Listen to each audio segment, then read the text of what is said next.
So let's compare a real watch to a fake watch. I have a Rolex Submariner 116610LN right next to a very convincing copy. I think you'll find this interesting.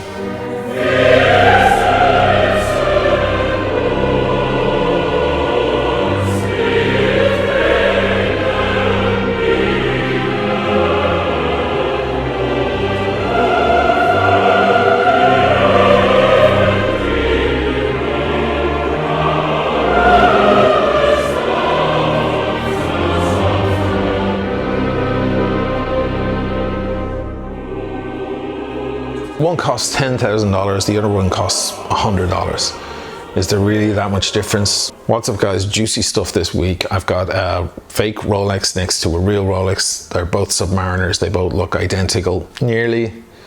Let's get into it.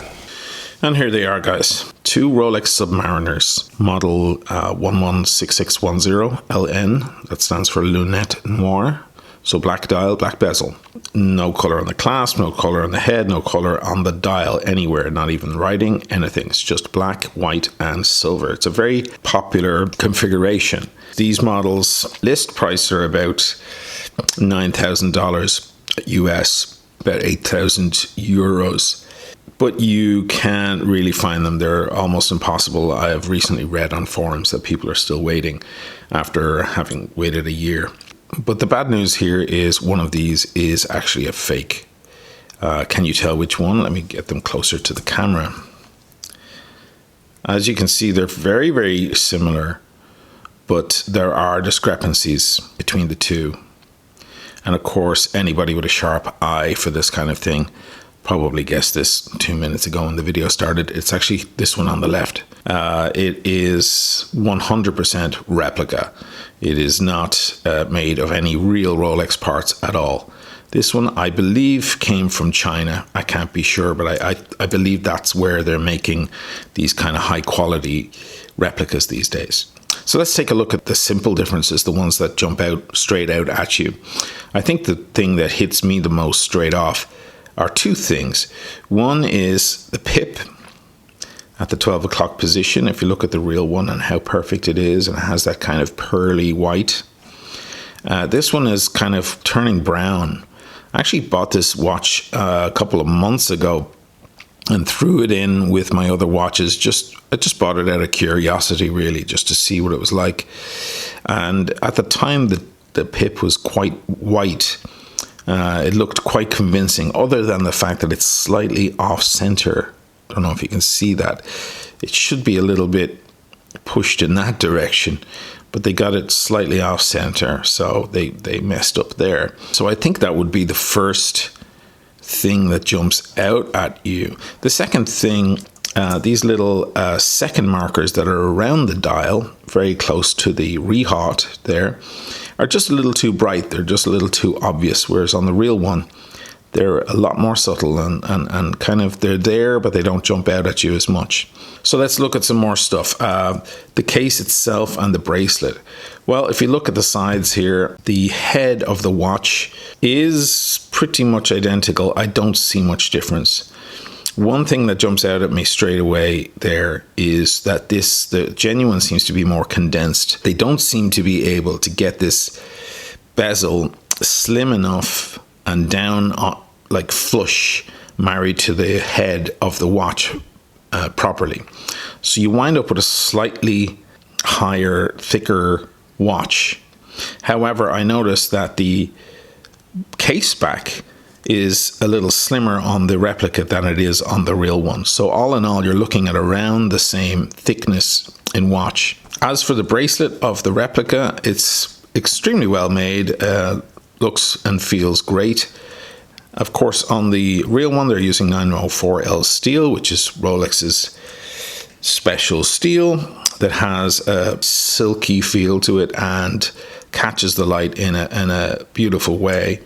I'm assuming they're using 316L steel on this, which is what they use in most other stainless steel watches on the market. But I can't quite be sure. Obviously, I can't call anyone and I can't find out any information because it's a very kind of dark world of replicas. They're breaking the law, obviously. But it does look very similar and feel very similar, and it is very similar in weight. I'm going to weigh them in a moment. They may have actually figured out how to make their own 904L steel or similar. I'll pop her open.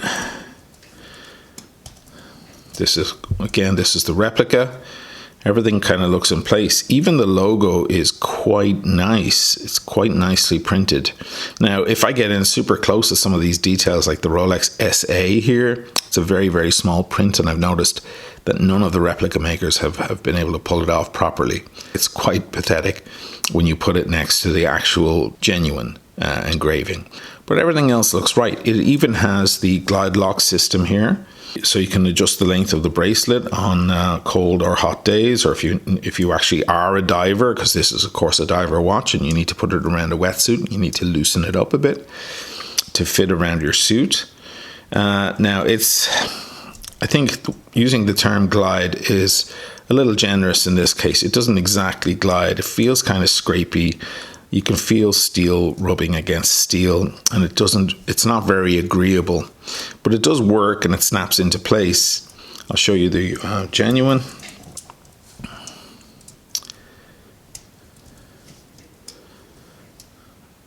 As you can see, everything is immaculate here. The engraving across the board is beautiful, as you would expect. But with the glide lock system, it's extremely beautiful and glides very smoothly back and forth. Doesn't give any kind of resistance. It's quite liquid, and then of course whatever position you choose, it snaps in quite nicely and solidly. The only real difference, as always, is the feel. Everything just feels right on this. Everything snaps into position and moves kind of beautifully, whereas on the replica it's a little, that snap is nice, and then closing, this feels a little bit, I can feel metal scraping against metal. It's a little scratchy, just a little bit. Let's take a look from the other side of the head. Very, very, very similar.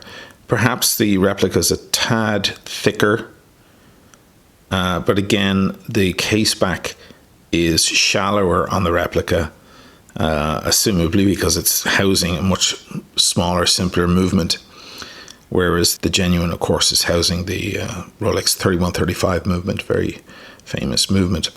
So as far as the bezel, of course, this bezel has platinum inlays of the numbers and the indices.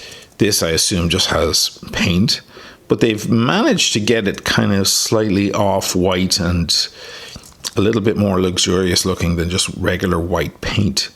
So well done to them. That it's not a bad looking bezel, and it does appear to be made of ceramic, just like the real thing.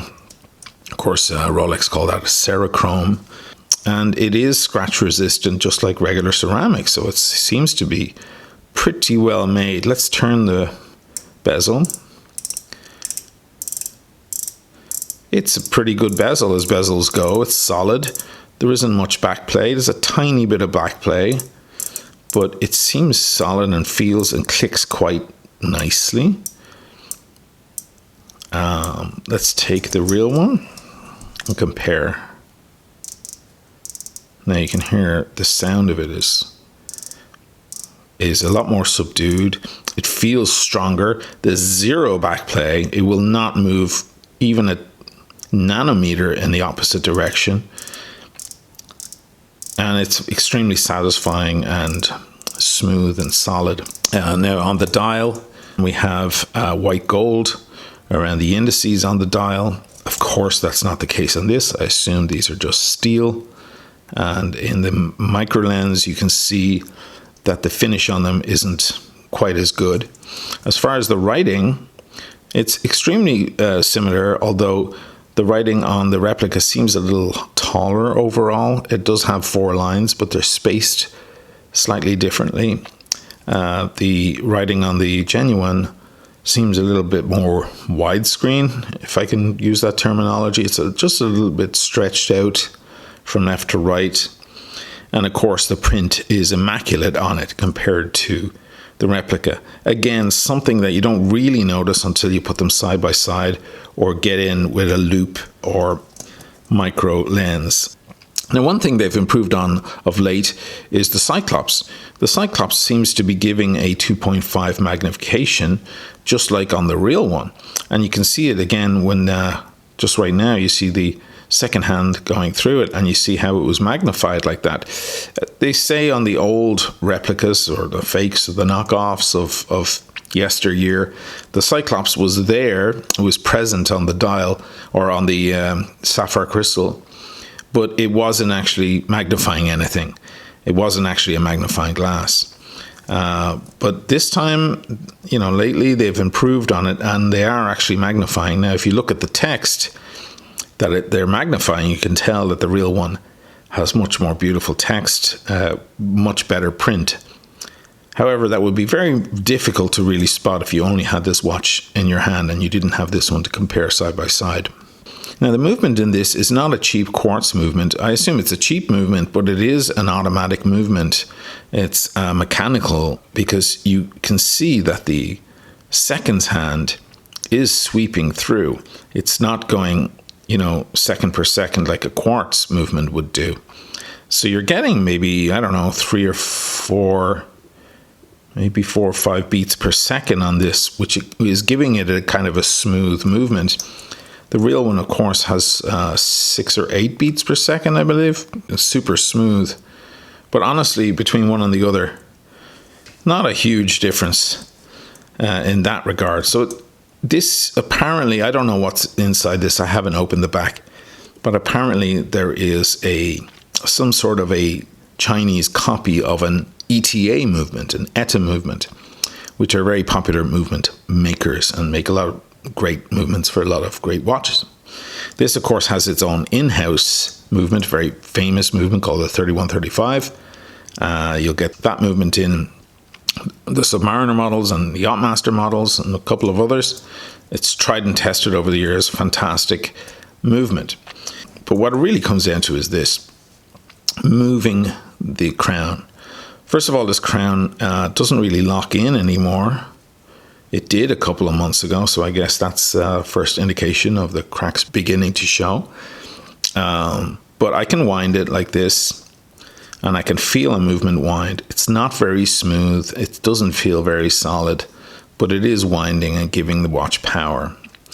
I can pull it out to the furthest position, and as you can see, the seconds hand has stopped, so it's a hacking movement. And now I can set the time. But here's the funny thing. On the real one, when you move it clockwise, the time goes forward, and you move it anti-clockwise and the time goes backward.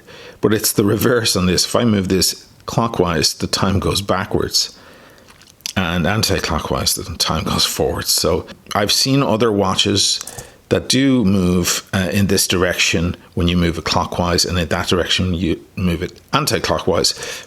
One good example is a watch that I actually have on, which is the Breitling Cockpit, the Big Date. This one has a similar feature. And then, of course, when you move the crown into second position, now the seconds hand is no longer hacking, and you can change the date. And as you can see, the date changes pretty well. Again, nothing feels too amazing under the fingers. It's impossible for you guys to know, but if you even through the gloves, I can feel the kind of unstable, the instability of the crown and the movement. Whereas if I take the real one, do I even need to say it? Unscrewing the crown, incredibly solid, buttery, beautiful, creamy movement. Pops out. Now the watch is no longer water resistant. This has the triplock system, of course.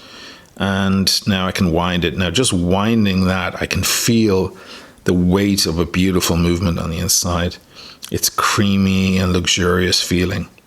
If I pull it all the way out to set the time, again, clockwise brings the time forward, anti-clockwise brings the time backwards. And then I bring it to second position. You can set the date. Moves very, very smoothly and solidly. It's quite satisfying. So I'm going to put it back in and then lock the crown back in flush against the body of the watch, the head of the watch. Now I know the watch is water resistant again. Now let's talk performance. I've actually put this replica to the test over the past couple of weeks, and it actually holds time pretty well. It comes out about 4 or 5 seconds ahead per day, but that's actually not too bad for a kind of a cheap watch. It's I have more expensive watches that don't even hold as good time. Maybe they need a service or something, or need to be adjusted. Now the real one, of course, comes in at just less than a second ahead per day, which is very, very nice, obviously to be expected with a $10,000 purchase. But this thing really isn't that far off. I was expecting it to gain maybe 30 seconds, 45 seconds a day, being a kind of a cheap replica, but actually it keeps good time. As far as the case back is concerned, this is the easy part for the replica makers, because unfortunately Rolex don't really put any attention into the back of their watches. Other watch brands actually use this space quite well. They put nice logos, some of them put a serial number there and so on. Rolex aren't interested in any such endeavors, and so they wind up with an extremely uneventful case back. So it makes easy work for a replica maker to get something looking identical. Now you can see with the solid end links there where they meet, the case isn't exactly 100% perfect, whereas if I compare it with the real deal, you can see the way everything, all the edges kind of marry extremely well there. Also the holes to release the bracelet from the head are a little smaller, less evident than they are on the replica. So it's, many of the details they've really gotten right. Let's take a look at the rehot on the genuine Rolex these days, and ever since about 2009, 2010, they engrave the Rolex name all around the rehot. Down here they put the serial number, but for the rest it just says Rolex, Rolex, Rolex all the way around, and it has a very small crown in the rehot up there at the 12 o'clock position. Well, the replica maker has gone to that length too, and has actually done not a bad job either. A little off center and so on, but still not bad. Then another security measure that Rolex have added to their watches is somewhere here just below the 6 indice.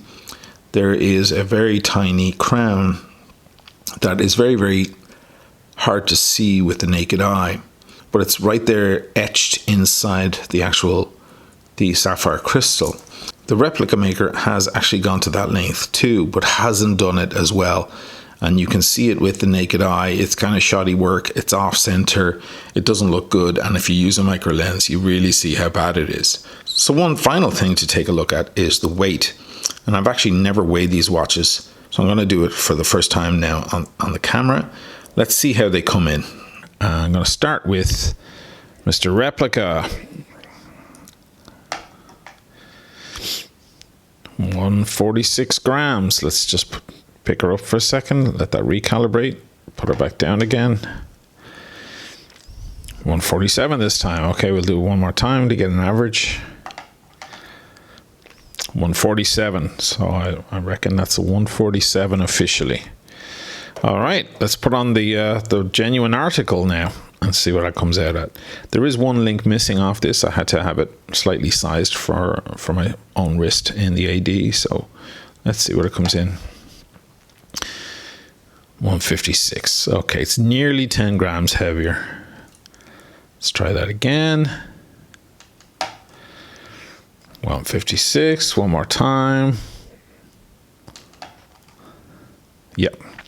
All right, so it's just under 10 grams heavier. Fair enough, now we know. So overall, I have to say, it's kind of come to a scary moment in the replica world now, in the watch world in general. that they can achieve this level of accuracy. There was a time when replica watches, fake watches, knockoffs, whatever you want to call them, were immediately recognizable. And anyone who knew their watches would even spot it from a distance on someone's wrist that they weren't wearing the real thing. Nowadays, I even know watch resellers who really need to take a good look before they can confirm their suspicions that they're looking at a replica. So if these guys who hold hundreds of watches every week, if even those guys are having difficulty spotting a replica from a genuine watch, well then what chance do we as the general public have? I mean, it's a really distressing thing, and one can only assume that if they're getting better at doing and making these, that eventually there will be no difference, that eventually they will get the pip right and they will get all the other details right, and eventually we're going to get to a point where we literally can't tell the difference between the real thing, the icon, and the imposter. All right, guys, that's it. Thanks for watching. I hope you enjoyed it, and I hope to see you in the next one. Cheers.